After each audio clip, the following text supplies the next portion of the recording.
Buenas tardes amigos, estamos en la casa del profesor Rigoberto Rodríguez Benítez. Buenas tardes, profesor. Buenas tardes, Catalino, gracias por abrirme esta oportunidad de platicar contigo. Tengo entendido que usted nació en 1952 en Mocorito. Así es, un 13 de marzo del 52. ¿Qué recuerdos tiene de su infancia o su adolescencia? Soy hijo de un comerciante y servidor público y una ama de casa interesada en los libros. Así es que hice mi primaria ahí en la escuela Benito Juárez de Mocorito y tuve acceso a libros de Cervantes y el diccionario Larousse desde mi primera infancia. Ahí mismo en Mocorito hice la secundaria, en la escuela secundaria licenciado Eustaquio Buelna, y desde esa época, desde el curso de civismo, me empezó a interesar la problemática social. Creo que cumplió sus objetivos. Un abogado local nos impartió ese curso y supo inculcarnos, al menos en mí, ese interés por la expresión del civismo en la vida pública, que más tarde, al concluir los estudios de preparatoria ya en Culiacán, en la Escuela Preparatoria Central de la Universidad Autónoma de Sinaloa, pues el amor por los libros se incrementó y en el verano del 68, cuando yo había concluido la escuela preparatoria y estaba por inscribirme en una carrera profesional, estalla aquel movimiento estudiantil que va a ser importantísimo para la vida política, económica, social y cultural del último tercio del siglo XX mexicano. ¿Cuáles serían para ustedes las causas que detonaron el movimiento del 68? El 68, aunque tiene razones muy específicas de castigo a los responsables de una represión a los estudiantes, pero en el fondo lo que está presente es una crítica a un Estado autoritario que ha agotado las posibilidades de conducir los destinos de la patria, y hay problemas en la economía, en la política y en la cultura. ¿Influyó de alguna manera la Revolución Cubana?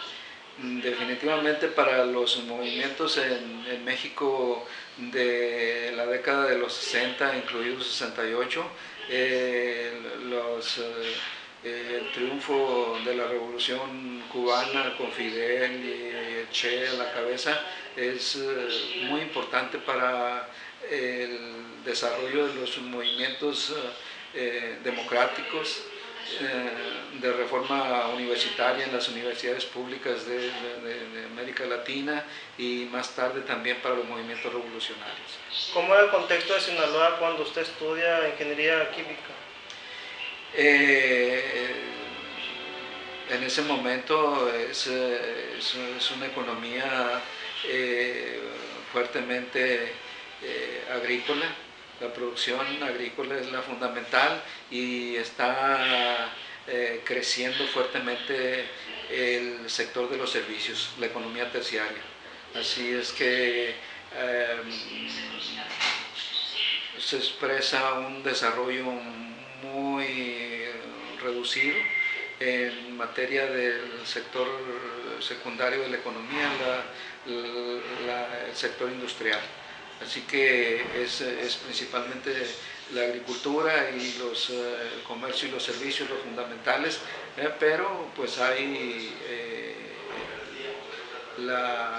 una agricultura comercial, especialmente de la exportación de hortalizas, que juega un papel muy importante. También empieza a jugar un papel importante y está jugando un apoyo a la actividad económica, pues la actividad pesquera. Pero creo que si nos quedamos con la importancia de la agricultura comercial, ya estaríamos diciendo mucho acerca de lo que era la situación de la actividad productiva en Sinaloa de finales de los 60, principios de los 70. En ese periodo, ¿cómo era la sociedad?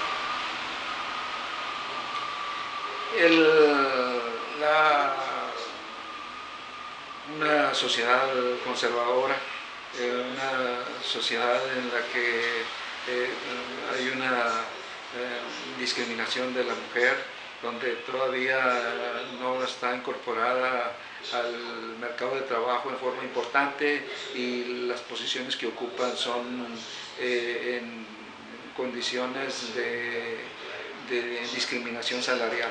No hay salario igual por trabajo igual. Es el caso de la mujer, ahí es, y la mujer todavía está viviendo una reducida actividad sexual, o sea, la libertad sexual no se expresa todavía, que va a ser una manifestación de lo que ya Erich Hobsbawm nos va a decir en su libro sobre el corto siglo XX, que a finales de los 60 se está viviendo una revolución cultural con la incorporación de los jóvenes y una mayor libertad sexual. Pero aquí en Sinaloa apenas empieza a darse, y va a ser sobre todo a principios de los 70 cuando se va a manifestar más claramente ese interés de las féminas sinaloenses por un lugar protagónico en la sociedad. Ese es alguno de los aspectos en la actividad de la vida cultural. En otros terrenos, pues el rock, tanto nacional como internacional, pues es el que se escucha y es el que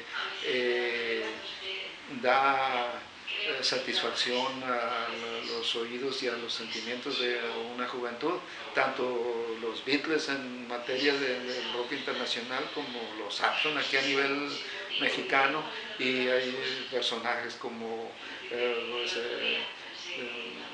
Enrique Guzmán, Alberto Vázquez, César Costa, y también algunos autores y cantantes españoles que son los que están contribuyendo al imaginario y a la vida sentimental de los sinaloenses y la juventud de la época. ¿Qué acciones realizó aquí la Liga Comunista 23 de septiembre?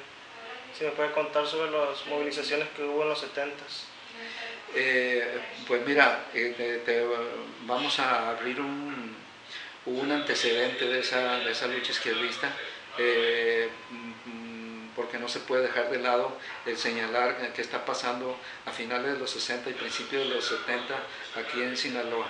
La juventud estudiosa, la juventud universitaria, que por cierto todavía no se ha masificado la educación como está ahorita, ¿no? Ahorita se habla de 140 y tantos mil estudiantes en la Universidad Autónoma de Sinaloa, por solo mencionar una institución. No, en aquellos entonces de mediados de los 60 y todavía a principios de los 70 son unos cuantos miles, y en el mejor de los casos a principios de los 70 algunos 10.000 estudiantes.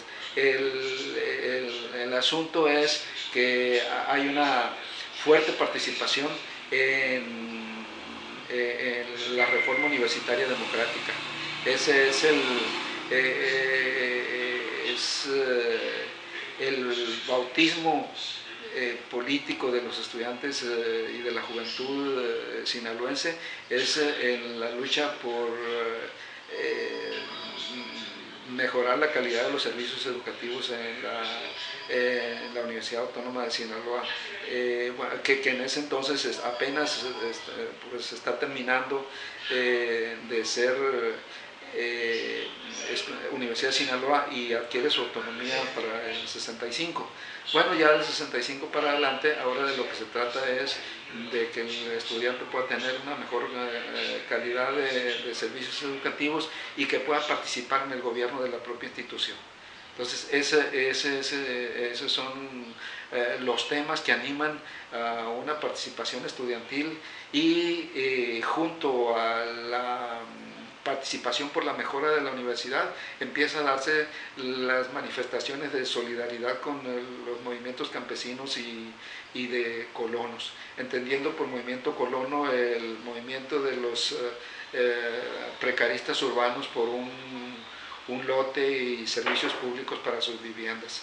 Se da esos movimientos y que son los antecedentes de una radicalización del estudiantado y de la juventud, la presión del gobierno mexicano, los movimientos sociales de fines de los 50 y de los 60 y sobre todo la masacre del 2 de octubre del 68 van a mostrar ese autoritarismo del gobierno mexicano y va a señalar las dificultades para promover los cambios necesarios. Estamos en la década finales de los 60 y principios de los 70, donde hay el priismo está ejerciendo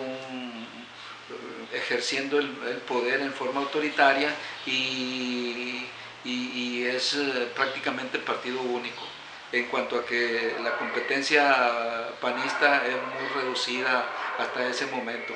Y todavía, hasta bien entrada la década de los 70, pues va a haber un momento en que prácticamente su aspirante a la presidencia, como fue el caso de López Portillo, va a obtener casi el 100% de los votos emitidos. Así que a finales de los 60, principios de los 70, está ese autoritarismo y esa exclusión de la sociedad mexicana de la participación en la política, esa cerrazón del partido en el poder, que de alguna manera se va a expresar en que la opción para los sectores radicalizados de la juventud mexicana pues aspiren a cambios sociales por la vía de la revolución socialista, una revolución que lleve al cambio y que permita mejorar la calidad de vida de los mexicanos y de los sinaloenses. A eso hay que sumarle las propias debilidades de las organizaciones de izquierda de la época. O sea, no solo se trata del autoritarismo del Partido Revolucionario Institucional, sino de las debilidades del entonces Partido Comunista Mexicano y de otras opciones de izquierda. Entonces, frente a esos dos elementos de la crisis partidaria y de las dificultades para responder favorablemente a las inquietudes del grueso de la sociedad mexicana, entonces ahí es donde viene la opción de la lucha armada, que ya había tenido una primera aproximación en septiembre del 65 con el asalto al cuartel Madera en Chihuahua,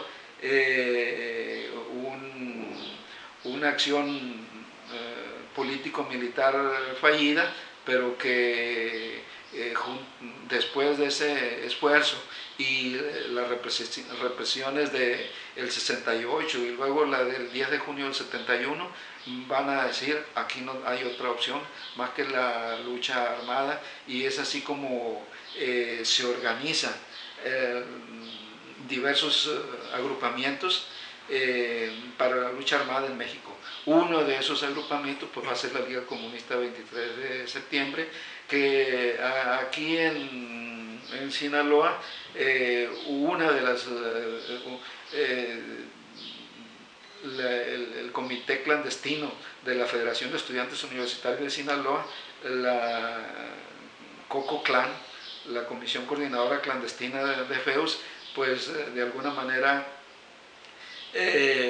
va a ser una parte integrante de los esfuerzos de creación de la Liga Comunista en Guadalajara a principios del año 73. Y es solo un sector del estudiantado sinaloense y de la juventud sinaloense se incorpora a ese proyecto revolucionario expresado en la Liga Comunista 23 de septiembre. Algunos otros continuarán, otros sectores sociales y juveniles pues van a continuar en su lucha por la vía democrática, electoral, pacífica, en la cuestión de la participación política. Y en materia de oportunidades de trabajo, pues algunos optarán por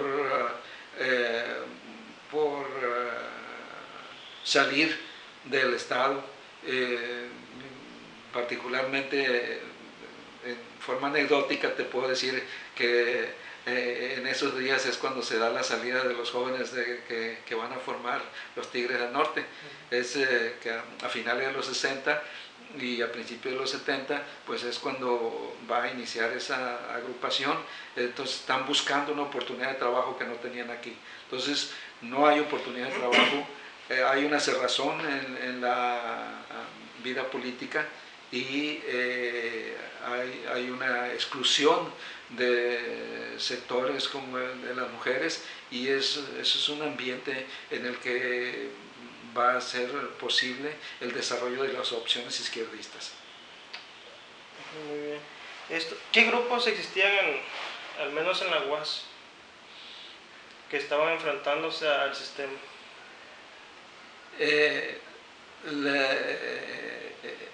Están por un lado, como ya te decía, las opciones democráticas, de crítica al sistema, y las opciones radicales.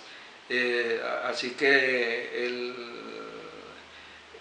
está el propio Partido Comunista Mexicano, está lo que luego va a ser el Partido Mexicano de los Trabajadores, el PMT, que son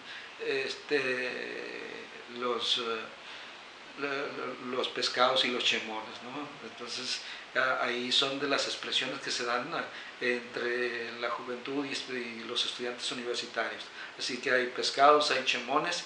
Lo de chemones es por el grupo José María Morelos y Pavón, que luego más tarde se van a incorporar al PMT.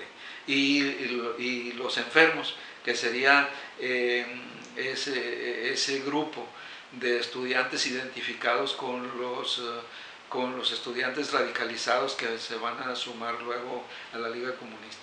Entonces serían los tres grupos de pescados, chemones y enfermos. Y lo de la enfermedad es, en algún momento dado dicen, sí, somos enfermos, tenemos la enfermedad de la revolución, hemos sido infectados por el virus de la revolución. Por eso somos enfermos, porque queremos cambiar los destinos de la patria, los destinos del Estado, mejorando la calidad de vida de todos los sectores sociales. ¿Estos tres grupos eran comunistas o simplemente eran críticos? Los pescados eran del Partido Comunista Mexicano, los chemones serían más reformistas, o sea, progresistas, pero dentro del sistema, sin aspirar a la revolución, a la lucha armada. Y los enfermos, que más tarde se van a agrupar en la Liga Comunista, pues están por la revolución armada para encabezar los cambios necesarios en el país. Y gente como Eleazar Salinas Olea, Camilo Valenzuela,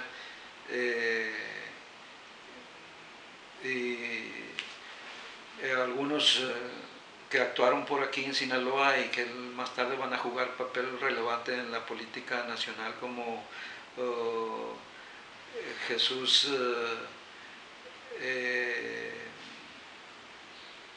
Grijalva, él se me escapa el segundo apellido, pero estas son algunas de las gentes que van a estar presentes. Yo te invito a que revises la literatura que hay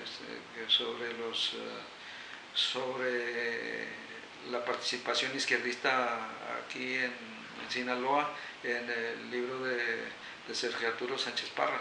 Creo que ese libro te puede ayudar mucho. Tiene una tesis de maestría y tiene una tesis de doctorado.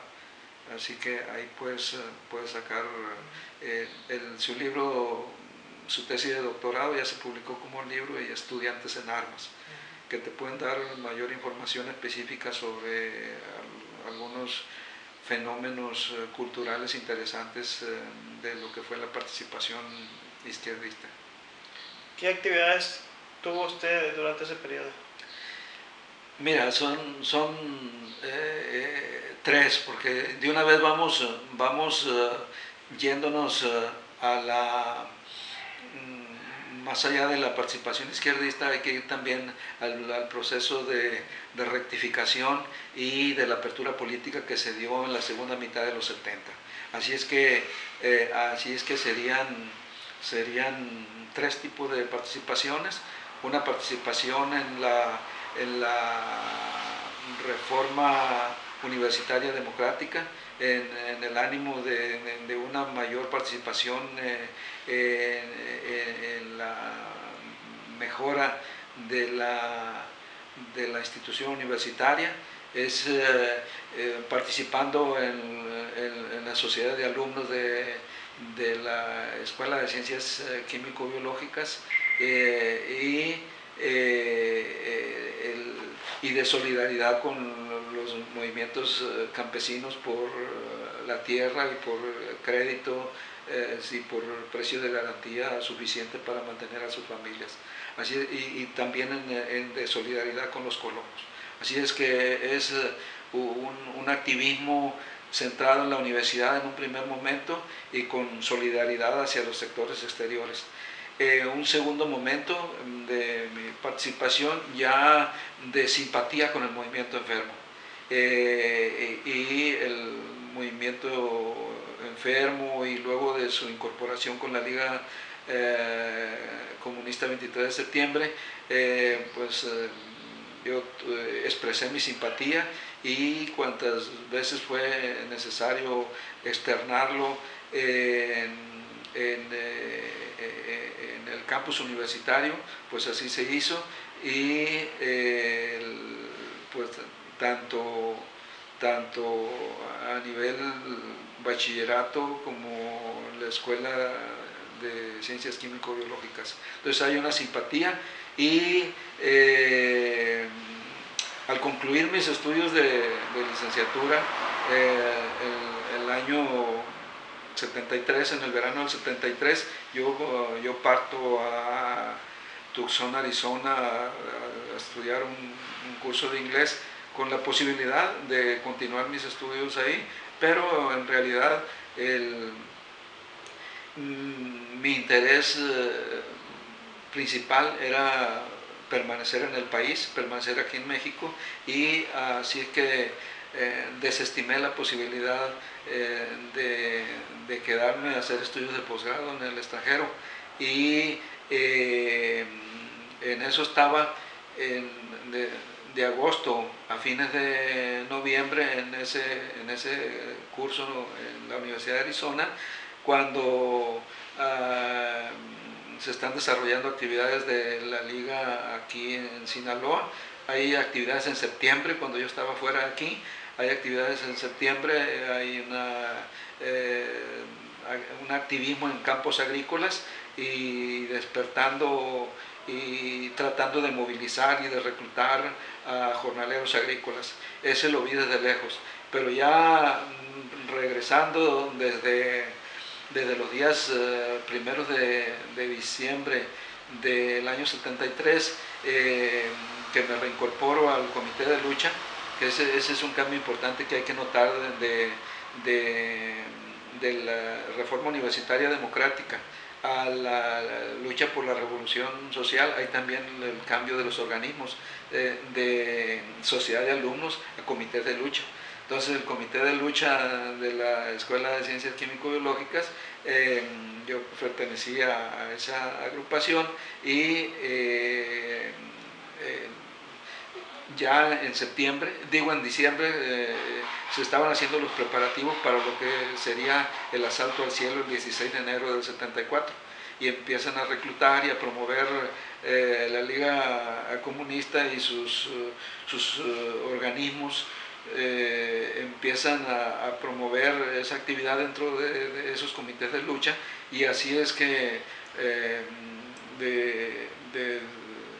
en diciembre y a principios de diciembre del 73 y principios de enero del 74 empieza esa promoción para ver quién se va a sumar, o se ha seleccionado a alguna gente o se ha invitado a alguna gente para que participe de esas actividades el 16 de enero. A mí me toca incorporarme como solidario. Nunca estuve organizado en la Liga Comunista 23 de septiembre, excepto en sus círculos externos de los simpatizantes, de las bases de apoyo. Todo movimiento, toda organización tiene sus bases de apoyo, de cualquier tipo de organización tiene sus bases de apoyo. Entonces yo pertenecía a la base de apoyo de esas... ¿La base de apoyo sería simpatizantes? Me salen tres preguntas. Primero, cuando dice que tuvo algunas expresiones en ese segundo momento. Sí, de solidaridad. ¿Cuáles? ¿Qué acciones? De promoción, de difusión, de llevar el mensaje. ¿Cómo lo hacía? A través de volantes, a través de manifestaciones en los grupos universitarios, en las asambleas universitarias. Es compartir el mensaje de la necesidad de organizarse para contribuir a la revolución social, a la necesidad de que a través de la movilización, de la organización y llegado el momento de la participación política revolucionaria, pues había que estar preparado para tales eventualidades. En ese sentido era la participación, difundiendo el mensaje como propagandista político. Esas eran las... Y ya el 16 de enero, pues una parte del comité de lucha de la Escuela de Ciencias Químico-Biológicas le tocó participar, y ahí yo fui una parte de ese comité, y muy temprano, como a las 5 de la mañana del día 16 de enero del año de 1974, pues promovimos el mensaje de la Liga Comunista 23 de septiembre y la necesidad de organizarse para la defensa de los intereses de los trabajadores, en este caso de los obreros de la construcción del Infonavit, para que alcanzaran las posibilidades de organización, de contratación colectiva y de salario digno. Y junto a eso, pues nos tocó estar en algunos sitios, como las oficinas de la Secretaría de Agricultura y Recursos Hidráulicos, y en la caseta del puente aquí de acceso a la ciudad por la carretera internacional. Entonces ahí en esos lugares promovimos y llevamos el mensaje, e invitamos a la huelga general y a la organización de parte de los trabajadores, de los obreros de la construcción en este caso. y algunas otras gentes del propio comité, o en este caso sí, del comité de lucha de la Escuela de Ciencias Químico-Biológicas, pues le tocó, los que no fueron invitados a que participaran en la acción armada,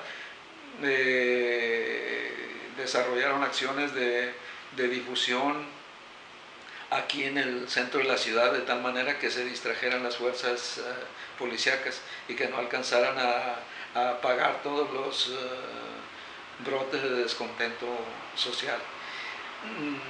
Esa acción, de la que yo desconocía todos sus alcances, más tarde en la literatura va a ser conocida como el asalto al cielo, ese 16 de enero del 74, y va a llevar a que se venga la represión. Va a haber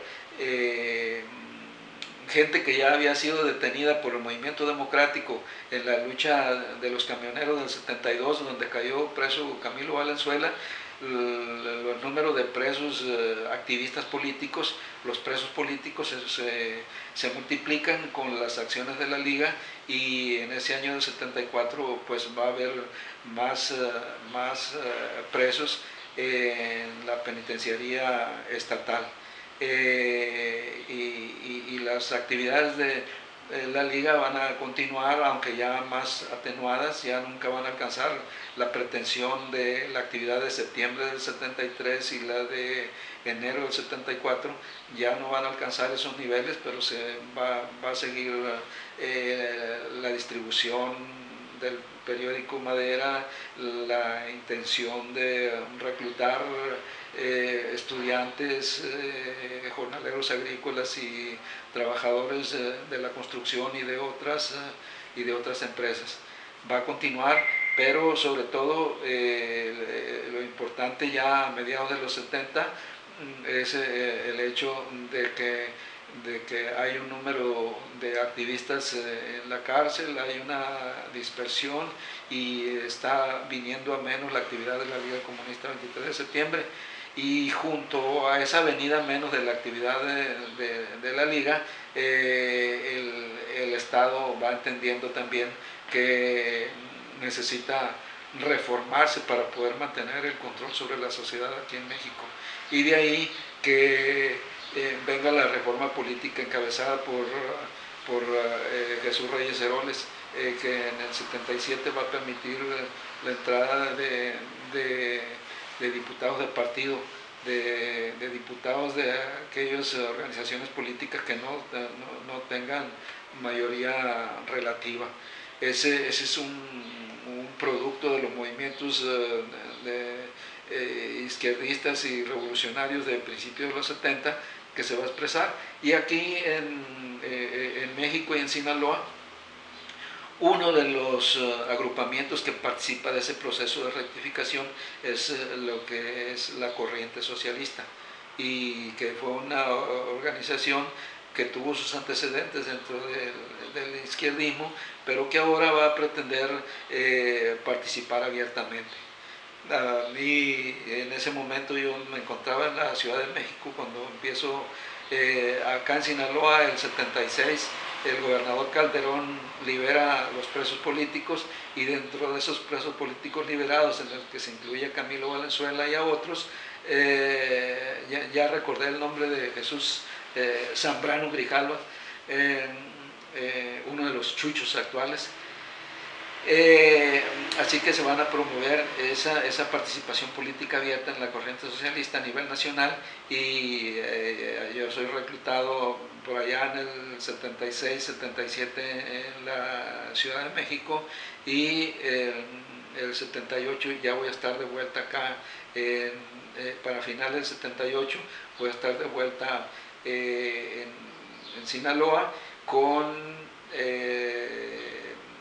una plaza de trabajo en la Escuela de Ciencias Químico-Biológicas, y con una participación política en la Corriente Socialista, en la que más tarde llegaría a ocupar una posición dentro de su dirección estatal. Es ya estamos hablando en la época de los finales de los 70 y ya a principios de los 80 pues va a haber ese interés de unificación de los diferentes agrupamientos de izquierda que va a terminar en la formación de un solo partido político, en el Partido Socialista Unificado de México y que más tarde se va a unir al PRD ya a fines de los 80.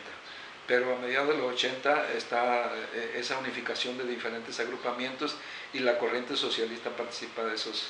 Y ahí es mi tercer nivel de participación como activista y directivo estatal de la corriente socialista aquí en Sinaloa, y con una intención de una participación abierta y de promover los cambios vía el debate en la sociedad y vía electoral. ¿Ustedes buscaban la construcción de una especie de república socialista o simplemente buscaban la justicia?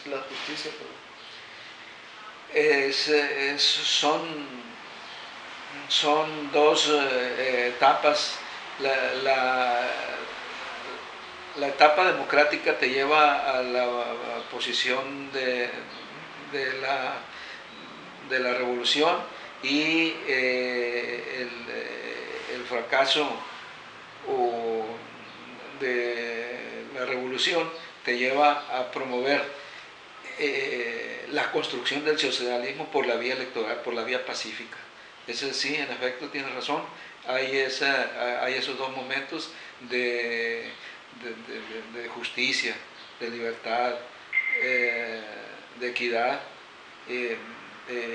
y que más tarde va a llevar a que se aspire a lo mismo, pero con la pretensión de construir la sociedad socialista por la vía electoral. Actualmente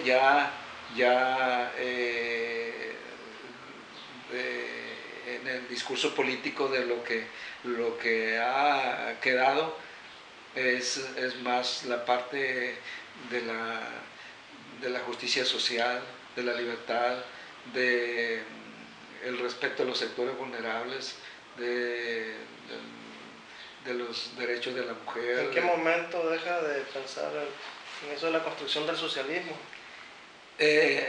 Creo que va a ser con la opción del 88, que se promovió la candidatura de Cuauhtémoc Cárdenas y que hizo que fallara el sistema de contabilidad. Se le cayó el sistema a quienes llevaban los números de cómo iba el proceso y yo creo que a partir de esa fecha de la creación del PRD es el momento en que se piensa más en el desarrollo social, la perspectiva de los cambios democráticos, del respeto a los derechos humanos, del respeto a los derechos de la mujer, del respeto a las opciones de preferencia sexual, el respeto a los derechos de los indígenas.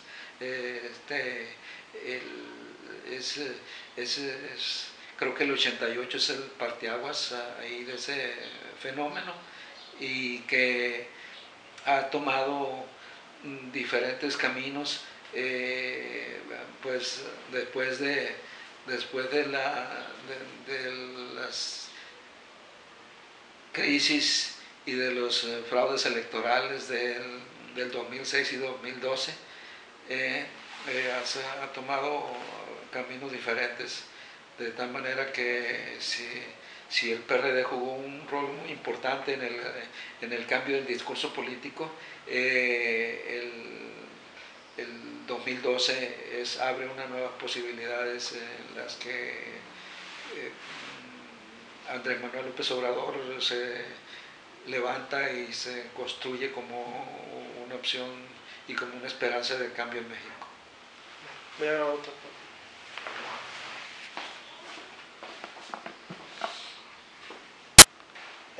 ¿En algún momento se consideró comunista o socialista? Pues la lectura de literatura marxista pues empezó desde finales de preparatoria, principios de profesional, y tuve una simpatía después de leer el manifiesto comunista. Me atrapó esa lectura. Y después pues tuve acceso a publicaciones de la Embajada de la Unión de Repúblicas Soviéticas y Socialistas, la URSS, que difundía todo este tipo de propaganda por el mundo en esos momentos de la Guerra Fría, ¿no? Así es que se puede decir que sí tuve esa simpatía. Tuve amigos que se comprometieron mucho y que, como es el caso ya mencionado de Eleazar Salinas Olea, que jugó un rol muy importante y que sí iba a tener una mayor participación izquierdista. Así es que puedo decir que sí tuve esa inclinación ideológica y que de alguna manera sí me sentí parte de ese agrupamiento. Tuve acercamientos a las juventudes comunistas de aquí en Sinaloa en esos años de estudiante de licenciatura y que más tarde pues me va a llevar a esa simpatía al izquierdismo y a quienes estaban por la revolución socialista por la vía armada. Entonces, pero sí, ideológicamente sí tengo esa simpatía en los años, en buena parte de la década de los 70, hasta que ya en los 80, pues junto con los cambios a nivel nacional, empieza a prevalecer de nueva cuenta ese ánimo reformista democrático que había sido la fuente del posterior izquierdismo. O sea que hay un retorno a la lucha democrática después de esa experiencia izquierdista y de tal manera que podemos decir que esa simpatía hacia la ideología socialista pues sufre una alteración hacia finales de los 80, ¿no? Pero los elementos fundamentales de las aspiraciones, las pretensiones a lo que se aspiraba con la revolución socialista son las mismas ahora, pero dentro de un discurso democrático. O sea, la justicia social, la libertad, la igualdad, la fraternidad, esa triada que viene desde la Revolución Francesa, ahora enriquecida con lo que ya te platicaba sobre lo que es la lucha por los derechos de la mujer, por los derechos humanos, por los derechos de preferencia sexual, por los derechos de los indígenas, por los derechos de los sectores vulnerables.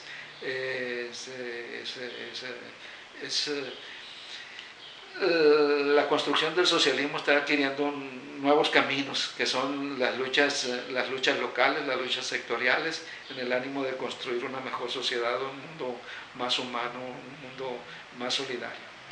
En estos 70, 80, ¿quiénes fueron los principales activistas, o si hubo alguno o algunos a los que usted admiró?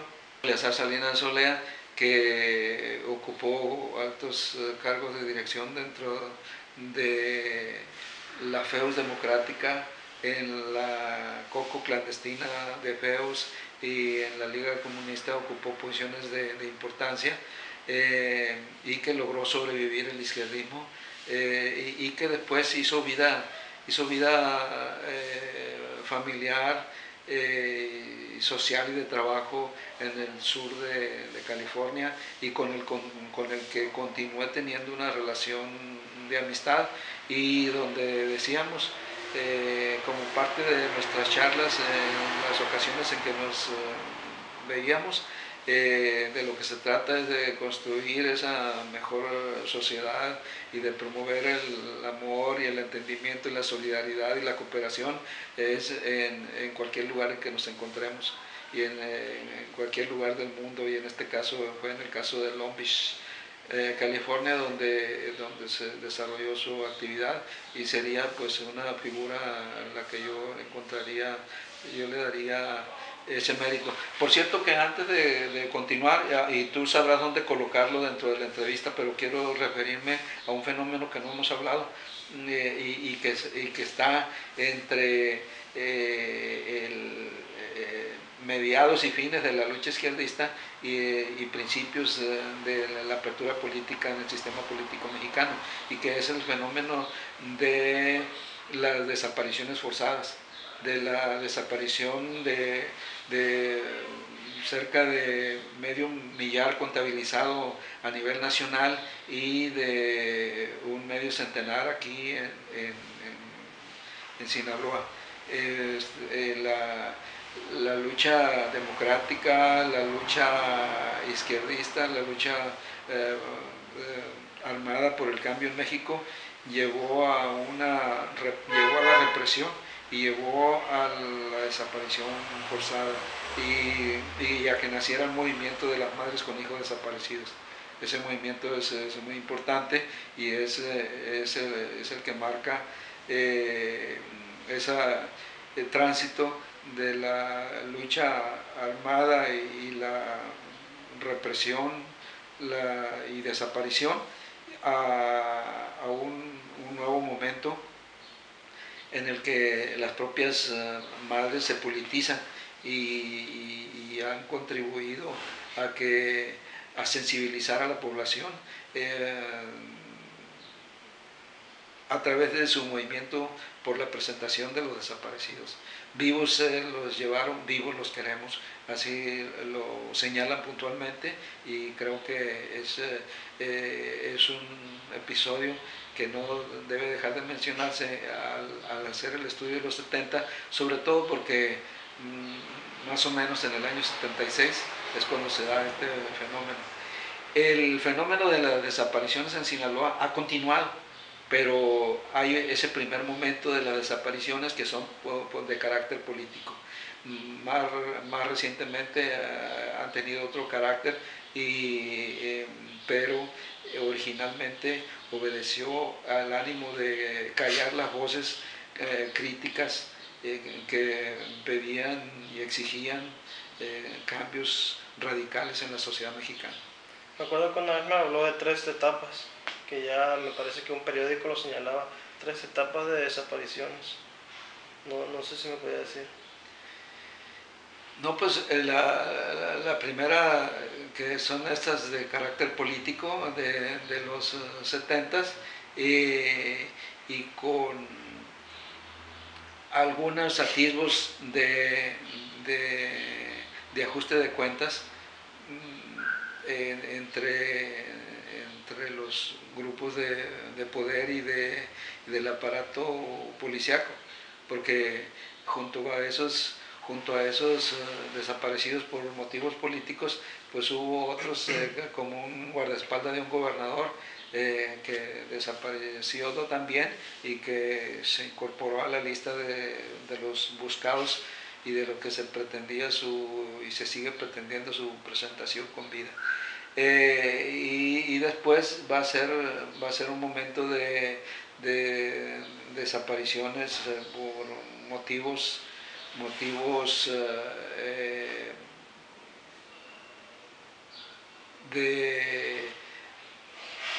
de carácter social o de carácter no político, como serían los desaparecidos de las quintas de finales de los 90. Finales de los 90 se da ese fenómeno en el que hay esos desaparecidos de las quintas, donde hay al menos 4 muchachos de la familia Hernández que también después de un convivio en un domicilio y de un conflicto que ha habido en esa fiesta, los optan por su secuestro y desaparición. Es hora que todavía se sigue exigiendo la presentación de esos muchachos. Eso pudiéramos caracterizarlo como un segundo momento. Y este tercer momento está ligado ya también a cuestiones principalmente de carácter de la lucha contra el crimen organizado, donde también se han dado muchas desapariciones y que han aprovechado para desaparecer también a gente por motivos políticos sociales, pero en mucha menor medida.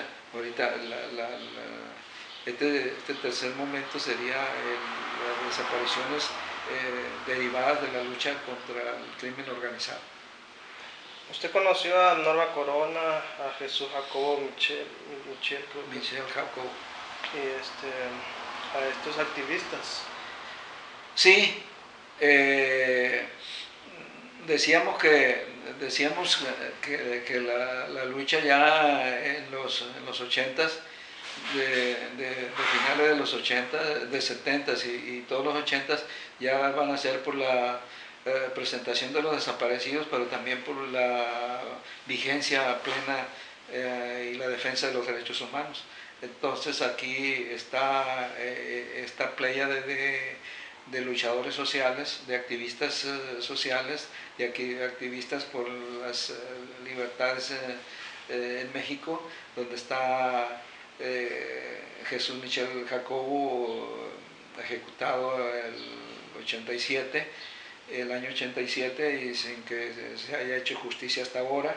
En el año 90 con el crimen contra Norma Corona, que buscaba la presentación de unos desaparecidos y que al parecer pisó callos que finalmente la llevaron a su crimen contra de ella. Y luego el crimen contra Jorge Aguirre Mesa, ya a fines de los 90, que también es un crimen contra una persona que ocupaba una posición relevante dentro de la Comisión de Defensa de los Derechos Humanos en Sinaloa. Junto a ellos han desaparecido otros luchadores, pero principalmente es el caso de estos 3 personajes íntimamente vinculados con la Comisión de Defensa de los Derechos Humanos en Sinaloa, que serían, repetimos,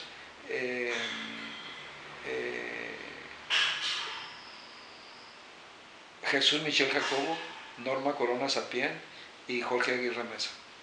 ¿Usted alguna vez participó en derechos humanos? Sí, todavía sigo reivindicándome como parte de la Comisión de Defensa de los Derechos Humanos y al concluir mis estudios de maestría en historia, el año 91, me tocó dirigir la publicación de la Comisión de Defensa de los Derechos Humanos en Sinaloa, y como director de la publicación, pues me tocó tanto revisar los documentos que se proponían para su publicación, como escribir los editoriales y colaborar con textos más extensos. Al menos tres colaboraciones, aparte del editorial en cada publicación. Creo que en esa publicación pues mucho estábamos contribuyendo. Es el tránsito de que hablábamos, de la pretensión de la revolución socialista a una revolución democrática. En este caso, una sociedad en la que se respetaran los derechos humanos de todos los sectores vulnerables. Y ahí promoviendo la movilización y la organización como única posibilidad de que se alcanzaran las transformaciones. La guerra sucia, el comunismo, hoy día terminaron, ya no existen. No, todavía existe la Guerra Fría ha adoptado diferentes posiciones, ¿no? Hubo guerras étnicas, guerras regionales, y de alguna manera se estuvo promoviendo el armamentismo. Se pensaba que con el fin de la Guerra Fría pues la carrera armamentista iba a venirse a cero, pero los productores de las armas no van a dejar que tan fácilmente se les venga abajo el negocio, y eso es lo que ha mantenido el conflicto a nivel internacional. Y el armamentismo sigue presente, y siempre se justificarán los distintos gobiernos para mantener una política de una efervescente industria militar. La guerra sucia por ese lado. La guerra sucia, pues decíamos que si en un principio fue contra los revolucionarios, más tarde, y en el último momento contra el crimen organizado, hoy de nueva cuenta se ha volcado contra el ciudadano común y corriente, y contra los activistas, y muestra de ello es lo de Ayotzinapa, con la desaparición de los 43 estudiantes que no aspiraban a otra cosa que no fuera la mejoría de su sociedad y de su centro de estudios. El comunismo, ¿hay todavía en Sinaloa? Creo que sería una manifestación marginal. Creo que principalmente aquí en Sinaloa es la lucha democrática, la lucha por la vía electoral. Son los movimientos por reivindicaciones sectoriales y gremiales, locales, y la pretensión de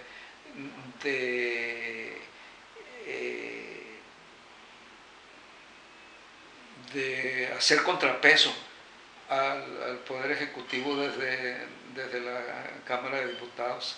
Entonces, ahorita la lucha es por llevar más representantes, arribar a los poderes ejecutivos federales, estatales y municipales donde se pueda, pero a la vez que promover la elección de senadores y diputados que puedan ser el contrapeso para que no actúen arbitrariamente quienes ejercen el poder ejecutivo. Después de su maestría en historia, ¿qué otro nivel estudió? Como bien dijiste al inicio de la entrevista, mis estudios originales son en ingeniería química, pero luego, gracias a lo que se conoce como el currículum vivido y el interés de participación social, y la experiencia en el activismo político, pues fue mi interés en hacer estudios de maestría, a la vez que también un poco antes del estudio de maestría me había iniciado como comentarista en los medios de comunicación, tanto en Radio UAS como en la prensa escrita. Fui en la prensa escrita, fui editorialista, colaborador en la sección editorial de El Sol de Sinaloa desde el 85 al 88, y el 88 es cuando me incorporo a los estudios de maestría, con el ánimo de enriquecer mi discurso y poder participar de la crítica económica, política y social con mayor sustancia. Y concluido el periodo de formación en la maestría en historia, es que aprovechando las oportunidades del Consejo Nacional de Ciencia y Tecnología y del Sistema Nacional de Investigadores, aproveché una beca, me beneficié de una beca para hacer estudios de doctorado en la Universidad de Arizona. Y en la Universidad de Arizona estuve desde el año 96 hasta el 2000, donde obtuve el grado de doctor en historia. Tengo entendido que en el 2004 y 2006 estuvo en España. Sí, gracias a mis estudios doctorales en historia y mi pertenencia al personal académico de la Universidad Autónoma de Sinaloa, pues me incorporé al Sistema Nacional de Investigadores en el 2004, y en ese mismo año en que empiezo a ser investigador nacional nivel 1, participo en el tercer Congreso Internacional de Historia de Debate. Historia de Debate es un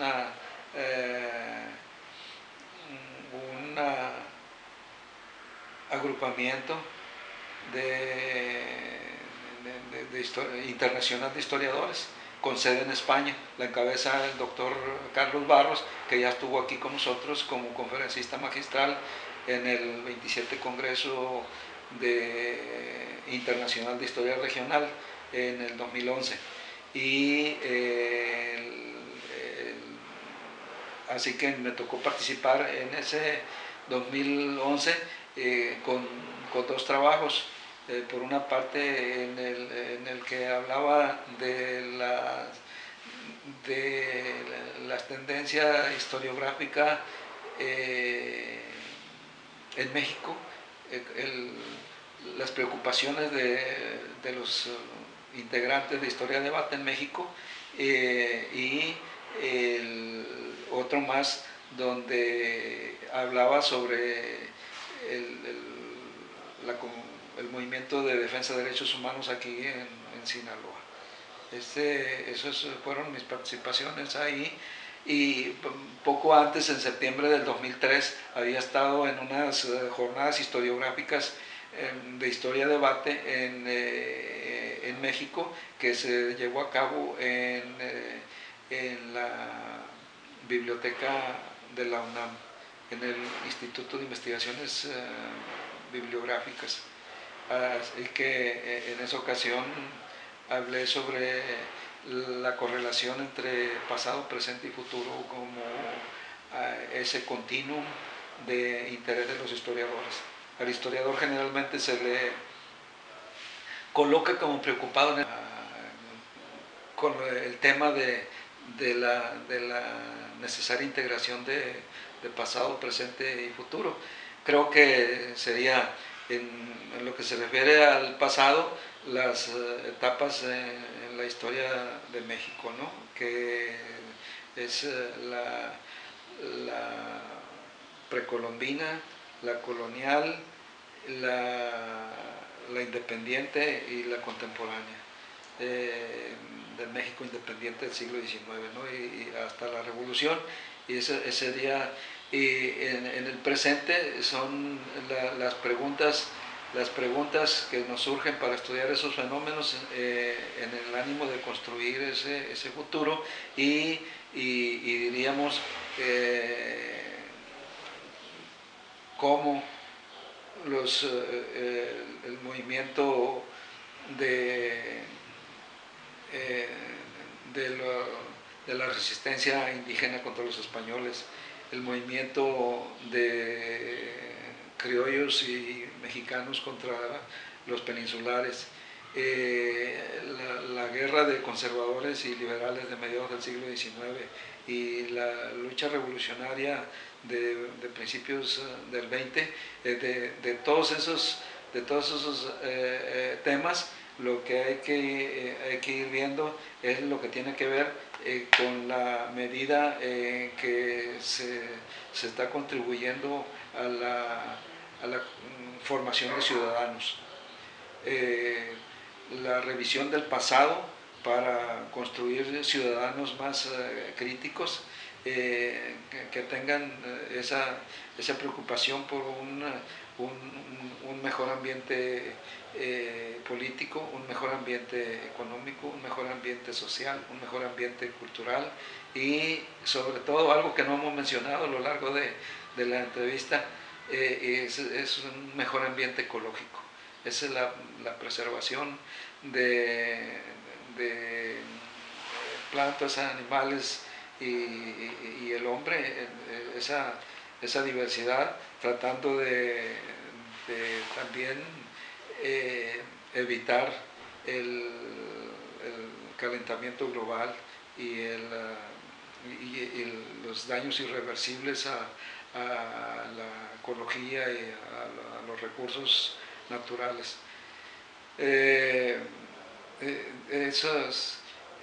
Pensar la idea es pensar la historia, investigar, enseñar y difundir la historia, tratando de sacar provecho de la marcha de la sociedad mexicana y de otras sociedades del mundo en la perspectiva de construir mejores sociedades, más solidarias, más armoniosas, con disfrute pleno de una libertad responsable. De toda la historia de México, ¿cuál es el proceso que más le ha interesado? La parte que va de la Revolución Liberal. La Revolución Liberal de mediados del siglo XIX hasta el inicio de la Revolución Mexicana, de la guerra de reforma a la revolución. Esa es particularmente guerra de reforma, guerra de intervención francesa, república restaurada y porfiriato. ¿Su personaje histórico cuál sería? ¿Quién? Ay, sí,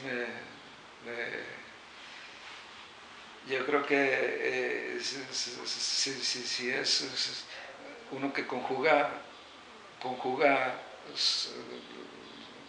su actitud crítica y su consecuencia y su forma de vida, pues sería Carlos Marx. ¿Y en nivel Sinaloa? Eustaquio Buelna. Bueno, maestro, un último mensaje que comparta con los sinaloenses.